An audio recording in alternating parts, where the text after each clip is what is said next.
अरमान, इस रिश्ते को हम क्या नाम दें? कुछ रिश्ते ऐसे होते हैं जिनका नाम ही नहीं होता। Cheating is a choice. Choice होती तो छोड़ देता ना मैडम। नैतिकता का पाठ आप ना ही पढ़ाएं तो बेहतर है।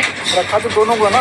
वो सामान नहीं है, आप उनके साथ रहते हो, आपने रखा नहीं। सबसे पहले तो पायल की मजबूरी का फायदा उठाया। मैं मानती हूँ मुझे प्यार हुआ, पर हर किसी को प्यार होता है। डायन भी साथ घर छोड़ करके बात। तो फाइनली आज तो मीडिया वालों ने सच में जो वो दिल खुश कर दिया। तो जितना ज़्यादा दुख हमें शिवानी और विशाल के घर से बाहर आने से हुआ था ना, उससे कोई ना कोई तो है जिन लोगों ने उनसे सच्चाई पर बोला। और वहाँ पे सिर्फ वही लोग हैं अंदर जो पैसे वाले हैं। रिश्ते को हम क्या नाम दे? इस रिश्ते को हम एक रखेल का नाम दे सकते हैं।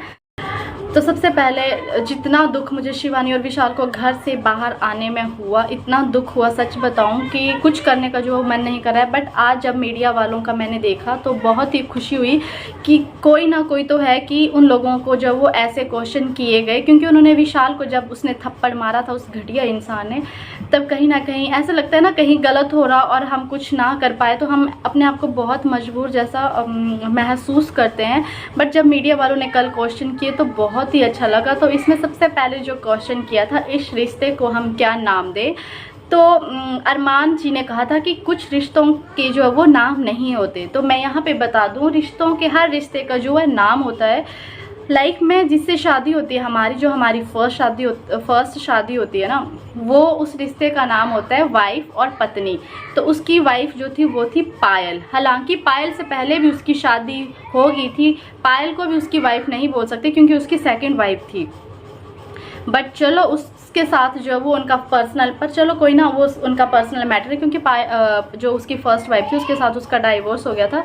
तो यहाँ पे कृतिका के रिश्ते को हम नाम दे सकते हैं रखेल, क्योंकि वाइफ तो पत्नी है और जो दो साथ में दूसरी रहती है उसको हम बोल सकते हैं रखेल। क्योंकि शादी सिर्फ जो है वो हिंदू धर्म के अनुसार एक से ही होती है, उसके बाद तलाक होने के बाद ही हम दूसरी औरत से शादी कर सकते हैं। और वो इतना घटिया और नीच आदमी निकला, उसने शादी करने के लिए अपना नाम धर्म हर चीज़ वो चेंज कर ली।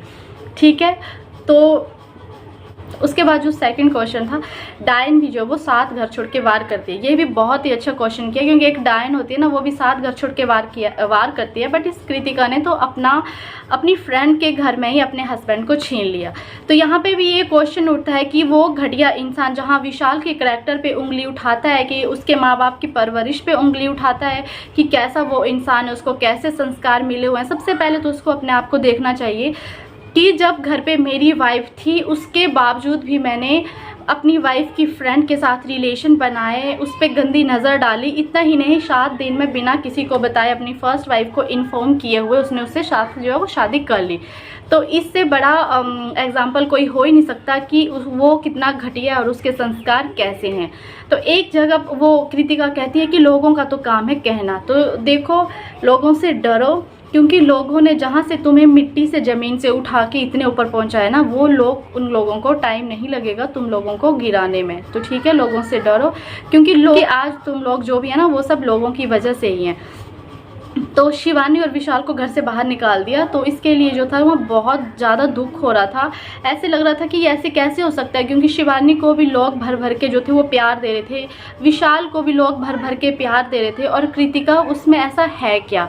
ठीक है, अरमान मलिक की सेकंड वाइफ इस करके लोग उसको देख रहे हैं, वरना उन लोगों को ये है कि जानता कौन है वो। सेकंड 2-3 वाइफों को दिखा के वो अरमान मलिक जहाँ तक पहुँचा है, वो आप ये लोग सोचे कि आप लोग ये सोचो कि वो मतलब समाज को क्या मैसेज दे रहा है। एक गलत मैसेज दे रहा है ना, कि जब हमारा जो बिगड़ा हुआ इंसान होगा वो तो यही सोचेगा तो चलो सब करते हैं, इसमें मेरा क्या है, मैं भी 2-2 शादियाँ कर लेता हूँ। और पर यहाँ पे क्वेश्चन ये है कि शिवानी और विशाल को घर से बाहर क्यों निकाला? अगर निकालना चाहिए था तो कृतिका है, साई है, अरमान है।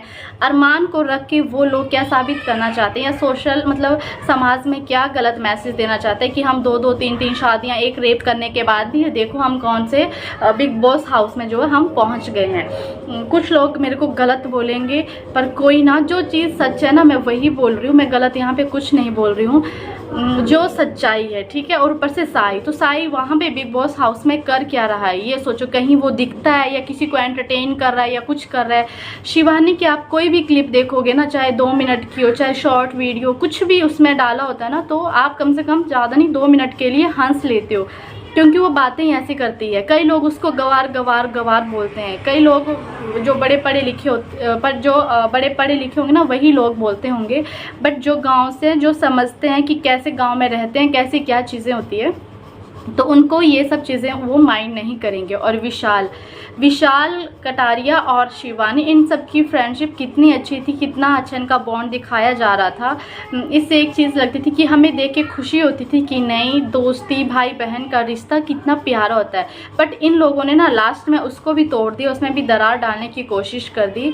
तो इससे ये साबित होता है कि आपको नहीं लगता कहीं ना कहीं बिग बॉस हाउस जो है वो फिक्स होता है। एक टाइम मैंने बिग बॉस देखा था जब सिद्धार्थ शुक्ला बिग बॉस में था, तो उस टाइम ना मतलब उसको देखना, उसकी हर चीज़ बहुत अच्छी लगती थी, पर वो इस दुनिया में नहीं रहा। और मेरे को लगता है भगवान ना ऐसे लोगों को, जो अच्छे लोग होते हैं ना, उनको बहुत जल्दी अपने पास बुला लेता है। और जो घटिया गंदे लोग होते हैं वो इस सोसाइटी, गंदे समाज में जो वो रह जाते हैं। और दूसरी बार अभी हम बिग बॉस देखे थे शिवानी विशाल की वजह से, और बट अब तो बिग बॉस हम ज़रा नहीं देखेंगे। और व्लॉग जिसका जितना मन करे ना, भर भर के इन लोगों को गालियां दो, क्योंकि ये लोग बहुत ही ज़्यादा गालियां सुन रहे हैं। अनिल कपूर, बिग बॉस, इन लोगों को भर भर के लोग गालियां दे रहे हैं, क्योंकि इस बार इन्होंने जो कि इससे ये चीज़ साबित होती है कि बिग बॉस हाउस में हर चीज़ जो वो फिक्स होती है। तो बिग बॉस में जाने में जो है ना कोई फ़ायदा नहीं है, कोई फ़ायदा नहीं है। क्योंकि उन लोगों ने जो विशाल के साथ किया, अरमान ने जो किया, उन लोगों ने अगर इतना ही बिग बॉस जो फेयर खेलते हैं, तो उन्होंने अरमान को घर से बाहर क्यों नहीं निकाला उस टाइम? उसको क्यों सिर्फ नॉमिनेट किया? अगर नॉमिनेट किया, क्या हुआ? उसका घर से बाहर तो आया ही नहीं। जिन लोगों को घर से बाहर आना था, वो आना चाहिए था, वो लोग आज की डेट में घर से अंदर है, और जिन लोगों को घर से अंदर होना चाहिए था, वो लोग घर से बाहर है। तो थू है ऐसे बिग बॉस पे, जो हमारे सोसाइटी, हमारे समाज में इतनी गंदी चीज़ें फैला रहा है, इतनी नेगेटिविटी फैला रहा है। इनको देख के दो तीन बीवियों के एक रेपिस्ट बंदे को ये बुला के ये साबित करना चाहते हैं कि देखो, एक तो ऐसे भी हमारे समाज में आजकल इतनी चीज़ें हो रही है कि एक्स्ट्रा अफेयर, ये वो बहुत कुछ चीज़ें चल रही है, जिस वजह से कई औरतें सुसाइड कर रही है, कई कुछ कर रही है। यहाँ पे तो पायल थी जो सहन कर गई। पायल ने तो सहन करना था, क्योंकि उसने तो किसी का घर तोड़ा था, ठीक है। पायल ने भी किसी का घर तोड़ा था। पायल से पहले भी अरमान की जो थी वो एक वाइफ थी, तो उसने उसका घर तोड़ा था, तो पायल का घर तो टूटना ही था। तो उससे पायल एक तो बेचारी कहीं से भी साबित नहीं होती है, क्योंकि उसने भी शादीशुदा आदमी के साथ ही जो शादी करी है, उसने कोई अनमैरिड लड़की के साथ शादी नहीं करी है। तो ये है बिग बॉस की काली करतूत और सच्चाई। और जितना लोग गालियां देना चाहते हैं ना, दो, क्योंकि इन लोगों ने इस बार जो किया है ना वो बहुत ही गलत किया। और इतना अजीब सा लग रहा है ना जब से सुनने को आया कि शिवानी और विशाल घर से बाहर।